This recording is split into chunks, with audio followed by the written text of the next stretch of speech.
வணக்கம். தாவேகாவில் முறைகேடுகள் நடந்திருக்கு, இதை கூப்பிட்டு கொஞ்சம் விசாரிங்க அப்படின்னு இன்னைக்கு பூதாகரமா கிளம்பி இருக்கிற விஷயம். அப்படின்னா அரசு வழக்கறிஞர்கள் நியமிக்கிற விவகாரத்துல இங்க முறைகேடுகள் நடந்திருக்கு. லஞ்சம் இல்லா தமிழ்நாடு, ஊழல் இல்லாத தாவேகா அரசு, டிரான்ஸ்பரண்டான ஆட்சி, மக்கள் எல்லாத்தையும் உள்ள வந்து பாருங்க, இது எந்தவித ஒளிவு மறையும் கிடையாது அப்படின்னு தாவேகா தம்பட்ட அடிச்சுது. மக்கள் எல்லாம் நம்புனாங்க. வா, என்ன மாதிரி ஒரு உறுதிமொழி கொடுத்திருக்கிறாரு, என்ன ஒரு வாக்குறுதி கொடுத்திருக்கிறாரு, இந்த மாதிரி யாருமே ஆட்சி செய்யலப்பா, இதுதான்ப்பா ஃபர்ஸ்ட் வரலாற்றிலேயே பொன் எழுத்துக்களால என்ன பண்ணணும், விஜயோட எழுத்துக்களை வந்து பதியணும் அப்படின்னு மக்கள் எல்லாமே ஆஹா ஓஹோ அப்படின்னு சொல்லிட்டு கூப்பாடு கூப்பிட்டு இருந்தாங்க.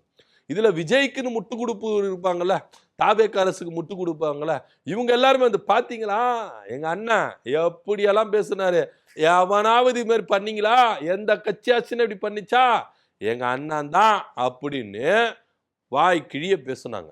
இன்னைக்கு எல்லாருமே வாயை தைச்சுக்கினுக்குறாங்க.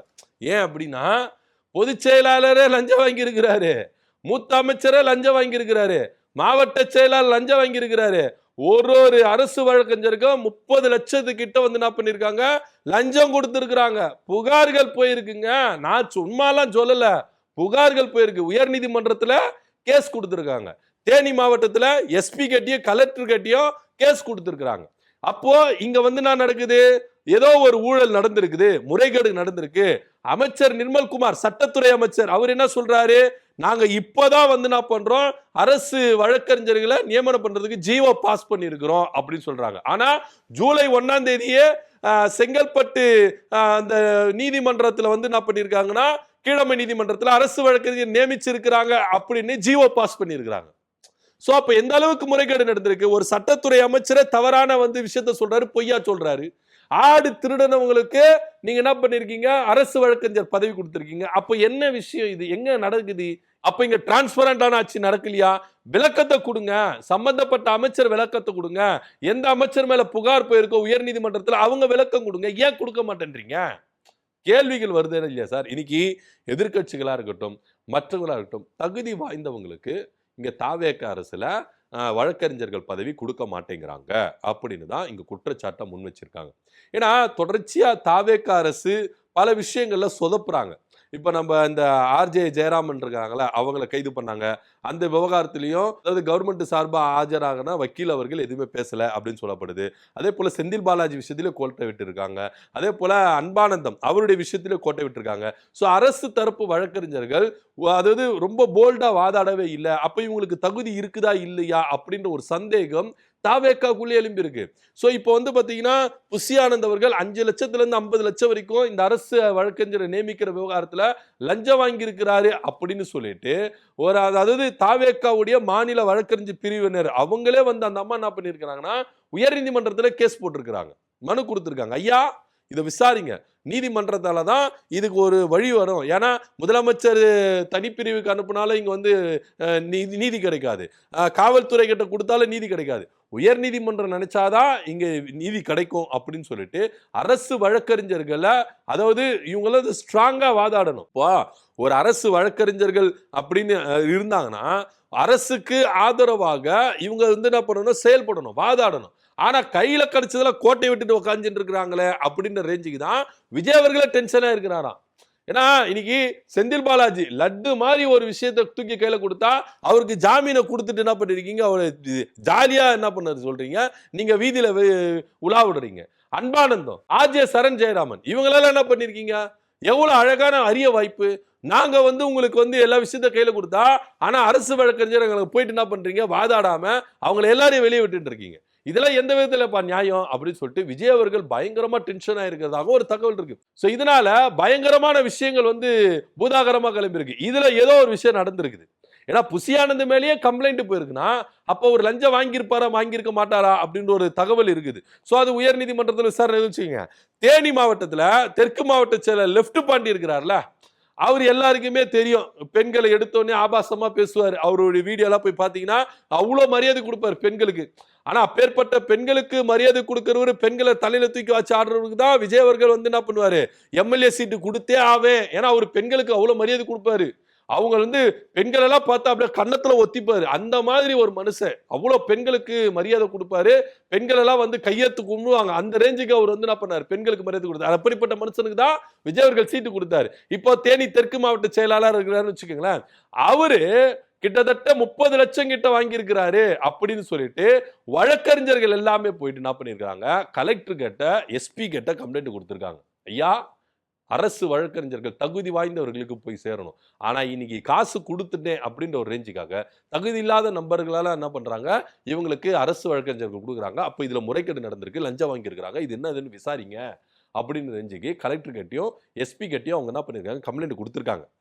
ஆக்சுவலா அவங்களே அரசு சார்பா தான் இருக்கிறாங்கன்னு வச்சுக்கோங்களேன். அரசுக்கு சார்பா தான் அவங்க செயல்படுவாங்க. அவங்க கிட்ட போனா நீதி கிடைக்குமா அப்படின்ற ஒரு கேள்வி இருக்குது.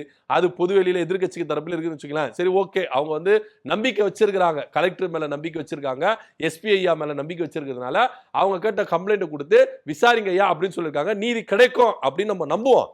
அது ஒரு பக்கம் இருக்கட்டும். இப்ப என்ன விஷயம் அப்படின்னா, இதுல தாவேக்கா சாராதவங்க கூட என்ன பண்ணிருக்காங்க, இந்த அரசு வழக்கறிஞர் இருக்காங்க. அதிமுக, பாஜக மற்றும் பல கட்சிகள் எல்லாமே அரசு வழக்கறிஞர்களா இருக்கிறாங்க, நியமிச்சிருக்கிறாங்க, அதிகார துஷ்பிரயோகம் பண்ணியிருக்கிறாங்க, ரெக்கமெண்டேஷன் பண்ணியிருக்கிறாங்க. இந்த மாவட்ட செயலாளர் ரெக்கமெண்டேஷன் பண்றது, அந்த எம்எல்ஏ ரெக்கமெண்டேஷன் பண்றது, அமைச்சர் ரெக்கமெண்டேஷன் பண்றது, இப்படின்னு எல்லாரும் ரெக்கமெண்டேஷனால காசை வாங்கிட்டு அரசு வழக்கறிஞர் பதவியை வந்து என்ன பண்றாங்க, இங்க வந்து ஈஸியா கொடுத்துடுறாங்க. ஒரு தகுதி வாய்ந்தவங்களுக்கு எக்ஸாம் வச்சு இது மாதிரி கொடுக்குறாங்களா, தேர்வு மூலியமா இது கொடுக்குறாங்களா அப்படின்னா கிடையவே கிடையாது.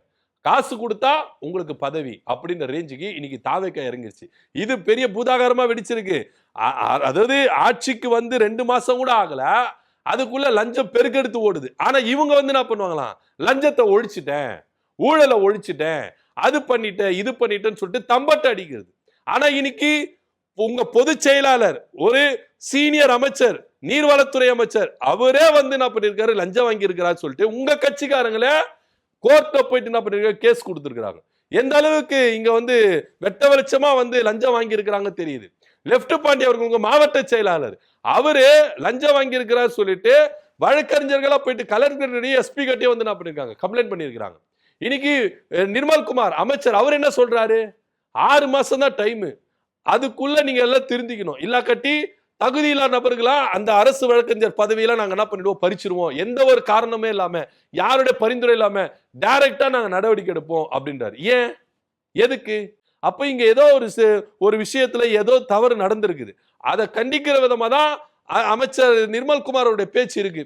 இவங்க தகுதி வாய்ந்தவர்களுக்கு இது மாதிரி பதவி கொடுத்திருந்தா ஏன் அமைச்சர் இந்த விஷயத்தை இவர் சொல்லணும்? ஏன்னா இதுக்கு பின்னாடி பல விஷயங்கள் பூதாகரமா மறைஞ்சிருக்கு. இன்னும் சொல்ல போனா விஜய் அவர்கள் பயங்கரமா காண்டா இருக்கிறாருங்க. ஏன்னா எல்லா கேஸ்ல திமுக எகிரி அடிச்சுட்டு வராங்க. அவங்களுடைய வழக்கறிஞர் டீம் அப்படின்றது ரொம்ப ஷார்ப்பா இருக்கு. அவங்க எடுத்து வைக்கிற வாதங்கள் அப்படின்றது ஆக்கப்பூர்வமா இருக்கு. அவங்க எடுத்து வைக்கிற ஒவ்வொரு விஷயமும் ஆதாரமும் அவ்வளவு அக்யூரேட்டா இருக்கு, பிசிறு தட்ட மாட்டேங்குது. ஆனா தகுதி இல்லாதவங்களுக்கு காசை வாங்கிட்டு நீங்க வந்து அரசு வழக்கறிஞர் பதவி கொடுக்குறீங்க அப்படின்னா அப்ப ஏன் வாதாட மாட்டேங்கிறாங்க? ஏன் இங்க ஒவ்வொரு விஷயத்துல தோக்குறாங்க? இது அரசுக்கு வந்து ஒரு பின்னடைவு இல்லையா? கேள்விகள் எழும்பிருக்கு முதலமைச்சர் தரப்புல இருந்து.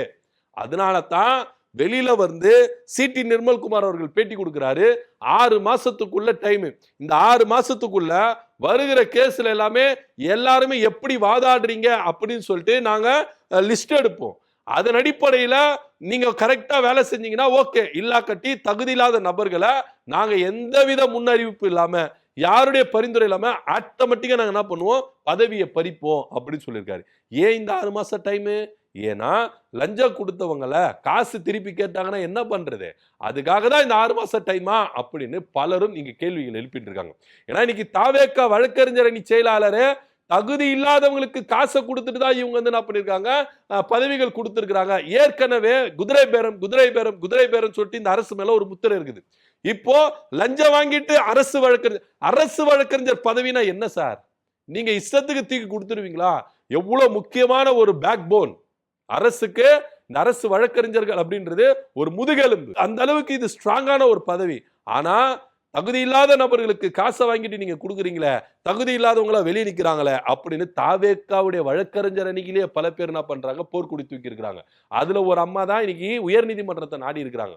உயர்நீதிமன்றத்திலையும் விரைவில் அது வழக்கு வர்றதுக்கு ரெடியா இருக்கு. ஒருவேளை இது எல்லாமே ப்ரூவ் ஆயிருச்சு, ஆமா லஞ்சம் வாங்கிட்டு தான் வழக்கறிஞர்கள் இங்க பணி நியமனம் வாங்கியிருக்கிறாங்க அப்படின்னு ப்ரூவ் ஆயிருச்சுன்னா, விஜய் ஆட்சி என்னவா இருக்கும் அப்படின்னு தான் இங்க பார்க்க வேண்டிய ஒரு விஷயமா இருக்கு. அப்போ விஜய் அவர்கள் அதிகார துஷ்பிரயோகத்தை, அதிகார மீறல்ல, முறைகேடுல ஈடுபட்டவங்க எல்லாரையுமே லெஃப்ட் ரைட் வாங்குவாரா விஜய் அவர்கள் அப்படின்னு தான் பார்க்கணும். அமைச்சர் நிர்மல்குமார் அவர்கள் சொல்றதை வச்சு பார்த்தா, இங்க 6 மாசத்துக்குள்ள நீங்க உங்களை திருத்திக்கணும், அப்படி இல்லாட்டி தகுதி இல்லாத உங்கள் நபர்கிட்ட இருந்து அரசு வழக்கறிஞர் பதவி பறிக்கப்படும் அப்படின்னு பேசப்படுது. முதல்ல சட்டத்துறை அமைச்சரே இதுல மெத்தன போக்குல இருக்கிறாரு. அவருக்கு தெரியாமையே புஷி ஆனந்த் அவர்கள் காசை வாங்கிட்டு நீங்க இவரை வழக்கறிஞரா போடுங்க, அவரை வழக்கறிஞரா போடுங்க அப்படின்னு சொல்லி இருக்கிறாங்க. ஏன்னா அவருக்கே விஷயம் தெரியல, எப்போ யார அரசு வழக்கறிஞர்களா நியமிச்சிருக்கிறாங்க அப்படின்னு. அவரே பொய்யான தகவலா கொடுத்திருக்காரு. நேத்தோ முந்தா நேத்தோ அவர் என்ன சொல்றாரு, இன்னில இருந்து தான் நாங்க ஜியோ பாஸ் பண்றோம் அப்படின்னு. ஆனா 1ஆம் தேதியே செங்கல்பட்டுல ஒருத்தர் என்ன பண்ணி நியமிச்சிருக்காங்க அப்படின்னு நீங்க பார்க்க வேண்டிய விஷயமா இருக்குது. இதுல கொடுமை என்னன்னா, ஆடு திருடி ஜெயிலுக்கு போட்டு வந்தவங்களுக்கு அரசு வழக்கறிஞர் பதவி. என்ன ஒரு கொடுமை பார்த்தீங்களா? சூப்பரான ஆட்சியில இந்த ஆட்சி அந்த அளவுக்கு டிரான்ஸ்பரண்டா நடக்குது, அந்த அளவுக்கு லஞ்சம் இல்லாம நடக்குது, ஊழல் இல்லாம நடக்குது, முறைகேடு இல்லாம நடக்குது, விதிமீறல் இல்லாம நடக்குது அப்படின்னு சொல்லிட்டு நம்ம எல்லாமே என்ன பண்ணோம், கைத்தட்டி விசிலடிச்சு பாராட்டணும் அப்படின்னு தான் இங்க நம்ம பார்க்க வேண்டிய ஒரு விஷயமா இருக்குது. இதை பத்தியோட கருத்து அப்படி கீழே கமெண்ட் பண்ணுங்க. நன்றி, வணக்கம்.